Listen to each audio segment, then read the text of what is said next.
नीचे झुककर जिज्ञासु भेड़िया उसने एक पूरी इंसानी खाल खोजी। उसने जोर लगाकर गर्दन के स्थान से उसने प्रवेश किया। इसके तुरंत बाद इंसानी खाल के चारों अंग फैल गए और फुसी की भेड़िए की नाक इंसान के मुंह से बाहर निकली। यह दृश्य देखकर बहुत अजीब लग रहा था। और आश्चर्य की बात यह है कि भेड़िया ने इंसानी खाल को पूरी तरह पहन लिया और वो बहुत फिट बैठता है।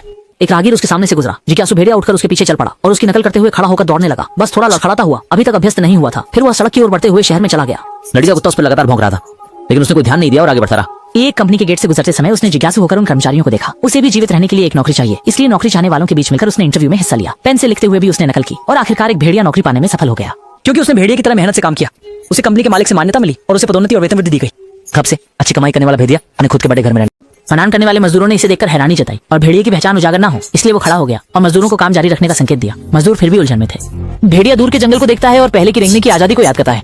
हर बार जब काम की थकावट होती है वो दीवार पर लटके शिकार को देखकर अपनी खोई हुई जंगली प्रवृत्ति को जगा लेता है। समय धीरे धीरे गुजरता गया। ना भेड़िए ने एक सुंदर पत्नी से शादी कर ली। सोच, लेकिन आगे रखा स्मित भगवान वास्तव में उसे भूख नहीं दे रहा था। महिला के गोद में बादशाह को देख रहा था। छोटा कुत्ता जिसने भेड़िए की अच्छा मांस खाने की इच्छा जगा दी था। अगले दिन वह पालतू जानवरों की दुकान पर गया और एक बिल्ली खरीद ली और उसे घर के गैरेज में छुपा दिया।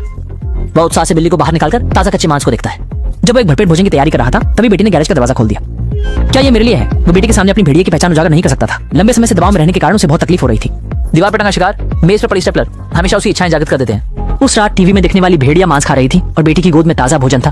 वह अपनी पत्नी से कहता है, मैं अब अपनी इच्छाओं को और अधिक नहीं दबा सकता। लेकिन पत्नी को पति का मतलब समझ नहीं आया। भेड़िए की जंगली प्रवृत्ति अब नियंत्रण से बाहर है। अगले दिन कंपनी की बैठक में भेड़िया भ्रमित होने लगता है। दस्तावेजों में कच्चा मांस, स्लाइडों में भेड़िए का भोजन करना। वह खून के लिए अपनी प्यास सहन नहीं कर सकता था। उसने अपने सहकर्मी की गर्दन की ओर देखा। वो मेज पर कूद गया और सहकर्मी पर छपट पड़ा। मौजूद सभी लोग डर के मारे सब भागे। उस समय भेड़िए ने आखिरकार अपना फुर्तीला लंबा मुंह दिखा दिया। तभी उसके सहकर्मी समझ पाए कि वह एक इंसानी खाल ओढ़े भेड़िया था। आधा चलने के बाद भेड़िए का पीछा एक बड़ी भीड़ कर रही थी। भेड़िया लगातार दौड़ता रहा, डरकर अपने घर में भाग गया। लेकिन उसकी भेड़िया वाली शक्ल ने उसकी पत्नी और बेटी को डरा दिया।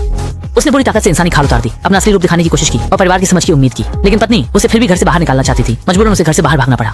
पीछे के इंसान अब भी पीछा करते रहे। वह लगातार दौड़ता रहा जहाँ कभी जंगल का किनारा था। लौटकर अपने पुराने घर जाना चाहता था और उसे नहीं पता था कि यह जगह अब इंसानों के मकानों में बदल चुकी थी। भेड़िया सड़क के बीच में खड़ा था और आती हुई गाड़ी ने उसे कुचल दिया। लोग उसकी दुर्दशा देखकर संतोषजनक रूप से चले गए। कुछ ही देर में 2 सफाई कर्मी आए जिन्होंने भेड़िए की लाश को एक प्लास्टिक बैग में लापरवाही से भर दिया और उसे कचरे की तरह नदी में फेंक दिया। यह एक पुरस्कार विजेता ऑब्सर्ड शॉर्ट फिल्म है जो एक भूखे भेड़िए की कहानी बताती है जिसने एक इंसान की खाल पाई, उसमें घुसकर इंसान बन गया। ये इंसान की खाल में छुपा भेड़िया शहर में आया, इंसान की पहचान के साथ रहने लगा, लेकिन भेड़ियापन नहीं मिटा, अंततः पकड़ा गया।